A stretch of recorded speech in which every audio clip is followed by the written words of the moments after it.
have done so much in my life and fulfilled so many little dreams. And it's taken a long time. I mean, I've been a professional actor now for 18 years, but I've been acting since I was yay big. From a very young age, probably about 9 years old, I went to drama classes, and I think the bug bit me.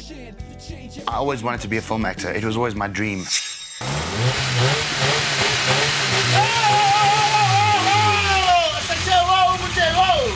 I want to act. It is my job. I see it as a job. It's a job that I am very lucky to have because I do enjoy what I'm doing. It's never boring. Being an actor, I find myself in different situations, different places, with different people all the time.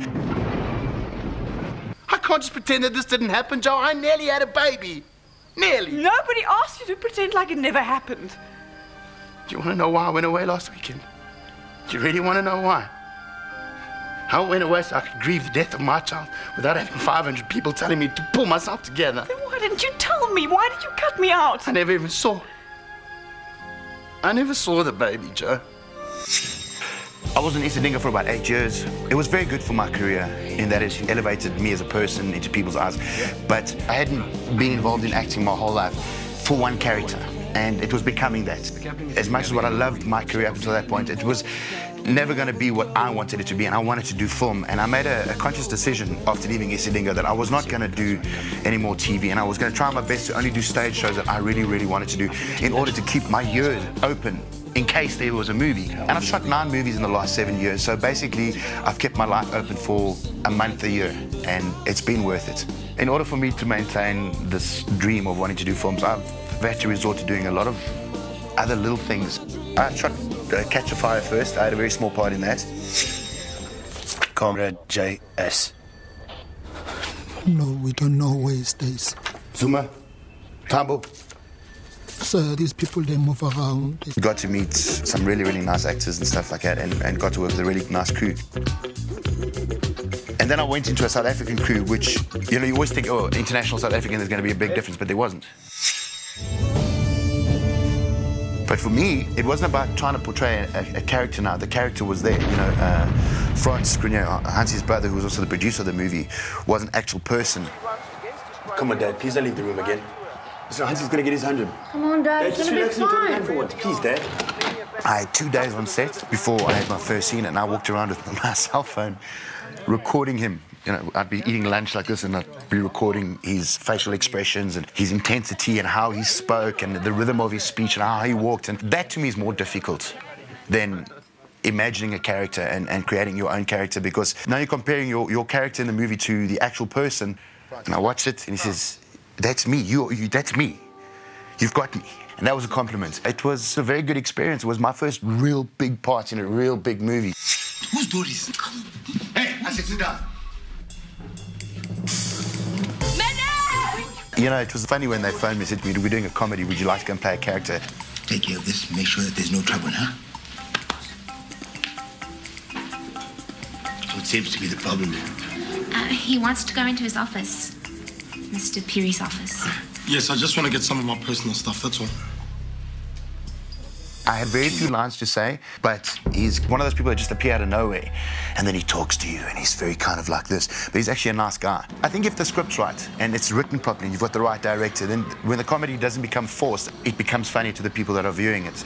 Would you like to make some money? Hopefully in the future do a bit more comedy, but Swop was a good start for me. I think you've got me confused with someone else, mister. That's not what I'm talking about. It was so weird for me in District 9, you know.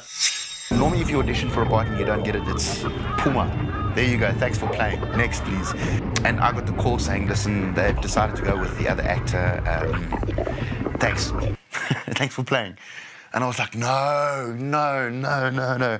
Of all movies, not this one. I ended up playing an MNU soldier, went on weapons training courses, got to shoot guns every day for like 6 weeks. I mean, I had a small part in District 9. I think I had 3 or 4 lines. Colonel, who ordered not to use live ammunition? They want them alive.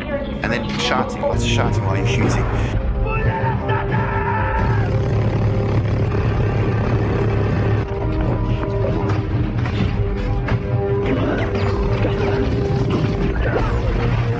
I get blown up at the end, you know. Very clever concept, the Race-ist.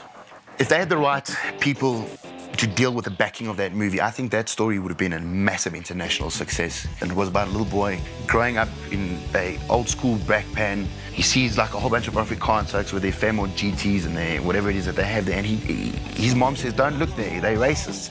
But he looks there. He doesn't see the white Afrikaans people. He sees the cars that they're standing next to, and he goes, Mommy, one day when I grow up, I also want to be a racist. And he grows up wanting to be a quarter-mile champion. Great characters. There were so many little characters in this movie that kind of put it all together. Harold, if you touch my chips one more time, I'm going to smack the Indian straight out of you. Why you touch my buns, eh? I didn't touch your buns. Touch my buns. Why are you looking at me like that, eh? Cockeyed. What happened to your eye? He dared me to juggle 4 shifting spinners, and I can only do 3. It was exciting making the movie, surrounded by big cars, lots of good-looking women. You know, it was an amazing experience. Om ons te beskerm teen die aanslag van die terrorist. Okay. Come out. Right. Come in. Come on out.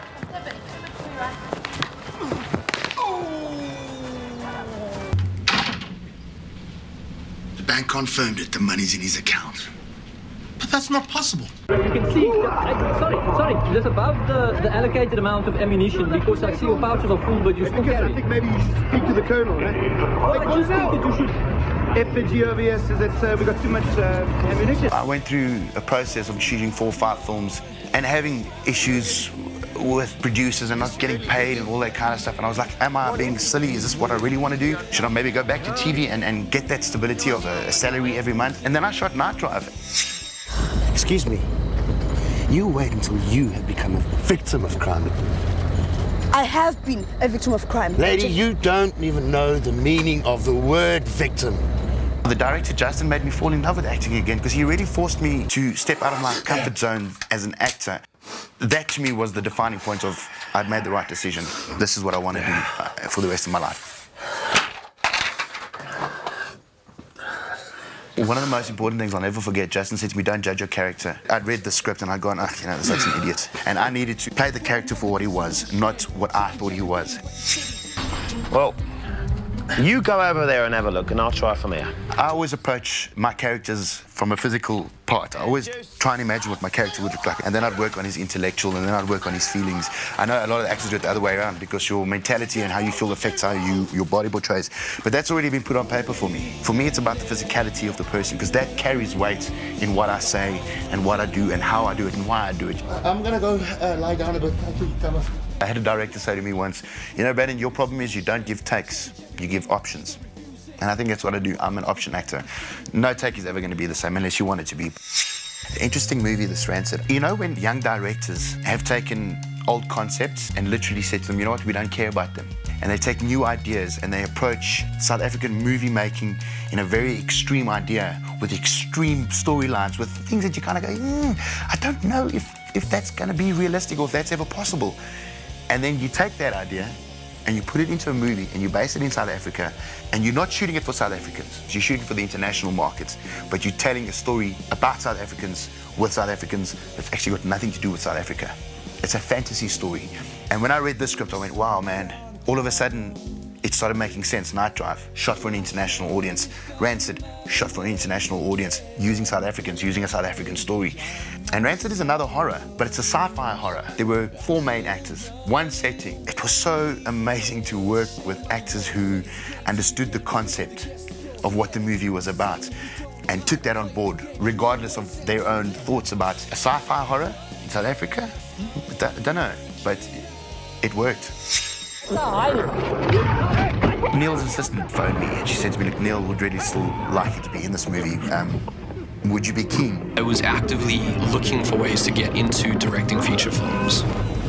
And developed quite a lack of friendship with Neill, funny enough. You know, I didn't see him a lot on set, but yeah, we became friendly. And he put his arm around me at the after party and said, hey, you know, don't sweat it. You know, we're going to do a movie together again. And I kind of went, I've heard that 1,000 times in this industry. And 3 years later, I got a call saying, you know, Neill's interested in you to shoot his new movie. And I was like, you got to be kidding me. I'm off to go and shoot a really big international movie with Matt Damon and Jodie Foster and Sholto Copley. I'm so nervous, you know. I think I've been suppressing those feelings because I don't want to get overexcited about it. You know, it's 5 months away from my family. It's 5 months away from my comfort zone. But it's 5 months that I'm so excited about. You always have these ideas that you're going to go over there and you're never going to be good enough because that's how we've been told, you know. South African actors are not good enough for international movies. We are, eh? And I think we need to start believing that in amongst ourselves. Speak into the microphone. Come on, stop playing games, please. Can I get you anything? I would like a double Roadhouse burger with extra chili, slap chops, vinegar, and a double thick milkshake, please. Crispy chicken burger, extra lettuce, extra mayo, and pommes frites. I like them crispy. And a vanilla milkshake, please. Like that on wheels or with brakes? Brakes. Okay. Blood flowing from my eyes. These hidden wounds, they are so revealing. I think once I'm over there and I've maybe had 2 or 3 days on this really massive studio set and the nerves have settled down, I think I'll go back to what I know best, and that's acting. And once I'm acting, everything else, it doesn't matter. That's what I do. Tears falling from the sky.